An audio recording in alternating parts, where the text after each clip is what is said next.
Hello guys, magandang umaga. Grabe, sobrang lamig. Nakita niyo yung mga truck namin naghahanap na para sa delivery sa mga paninda namin. Pero sobrang lamig. Alas 5:30 ng umaga. Busy ang lahat sa paghahanda ng Ramadan. Tingnan nyo, sobrang ka-busy. Wow! After 2 hours of display, ang gaganda ng mga design nila, oh. Colorful ang lahat ng mga paninda, at hindi rin magpapahuli ang Pinoy products. Siyempre Pinoy tayo, at dito ako napunta sa 10, 20, 30 ang lahat ng paninda.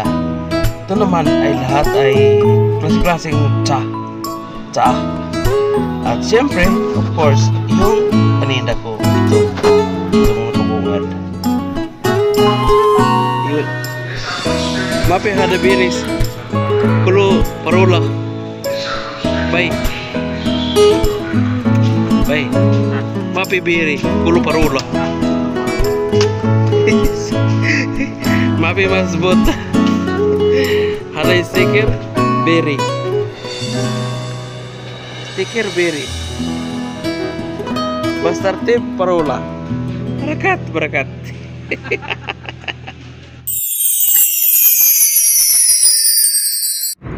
Yeah!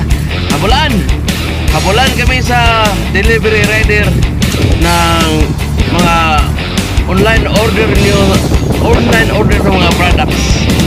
Habulan. Itong isang rider, ang bagal napakabagal. Ito naman, may angkas na trading niya.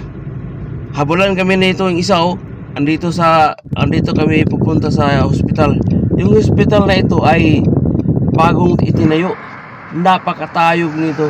Iwan ko kung ilang floor kaya ito, pero napakalaki itong hospital na to, guys. Tingnan mo, napakalaki. Dito ako napadaan sa ancient historical house na na-preserve ng gobyerno. Ang ganda. Nakita nyo ang dati. Ito naman, ito ay modern tent. Napakaganda tingnan, guys, no? Air condition yan. Ito naman, ang nakaaro ay luma. Itong lumang tent na ito. Ito ang bago. Napadaan ako dito sa Dilam. Ito ang landmark ng Dilam. Ibig sabihin dito ang sentro. At saka napadaan din ako sa isang castle na gawa sa slab ng bato. Napakaganda, guys. Parang 1960s o 70s. Tingnan mo, napakaluma din ang sasakyan, ang truck nila. Patungo na ako sa isang farm. At ito ang bumungad sa akin, ang bagong araro na lupain. At saka ito naman ay ang mga damuhan. Napakalawak nito, ang tanaw-tanaw. Pati itong cauliflower na bago, dito hinaharvest sa kabila ang mga cauliflower dati na vlog ko. Yun, At saka ito naman greenhouse farming. Ito ay napakalaking, grabe kalaki ito. Dito din kinukuha yung talong at saka bell pepper na vlog ko dati. Tingnan nyo, guys, napakalaki. Ito ay kanilang polyethylene pipe. Ginagamit ito sa pangdilig ng tubig. Iwan ko paano gagawin nila, basta kay ginagamit ito sa patubig. Ito naman, ang tubig na ito ay deep well pump. siya naman ang nagsusupply sa tubig papunta doon sa sprinkler. Iakyat doon sa sprinkler at saka i-distribute doon sa sprinkler na maliliit. Yun ang resulta, oh. Yun ang resulta. Napakaganda tingnan, no? Lumalakad yung sprinkler na yan. May gulong.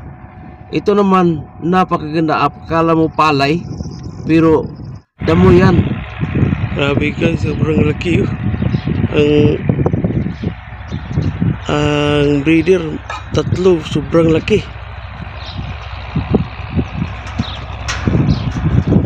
Halo ang kambing nila dito at saka karnero. Tingnan nyo, nakahalo sila, oh. Hybrid ang mga kambing na ito. Tingnan nyo, yung maliit na sasakyan yan, nagdadala ng bagong harvest na dahon ng cauliflower at binigay sa mga alagang hayop. At saka pinalabas yan ngayon, no, para ma-exercise naman. Nag-exercise sila. At ayun, sinarado na ng caretaker, ng kaibigan ko. Dito naman binabantayan ng pastol ang pure na karnero na ito, walang halo, pure.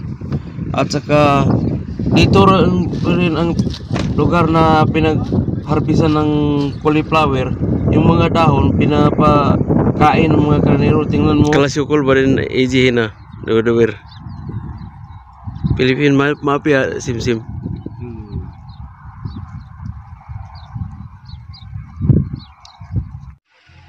Dito rin na daanan ko sa daan mga pure breed karnero. Dito naman ako napunta sa mga giants. One of the giants, camel. Tingnan nyo guys, ang lalaki niyan. Pero yan ay 8 months pa lang yan, para yan sa slaughter. Ito yung pagkain nila, dala ng truck. Ang iba ay tuyo na. Kahit tuyo na, ipapakain pa rin yan. Kakainin pa rin yan ng camel. Maamo sa amo ang camel. Tingnan nyo, napakaamo. Guys, nadaanan ko itong ang laki ng makina sa deep well pump. Ito ay nag supply ng tubig din sa farm ng dates. Ang laki nito, oh. Bulldozer makina. Dito naman ako napunta sa isang napakalaking water refilling station.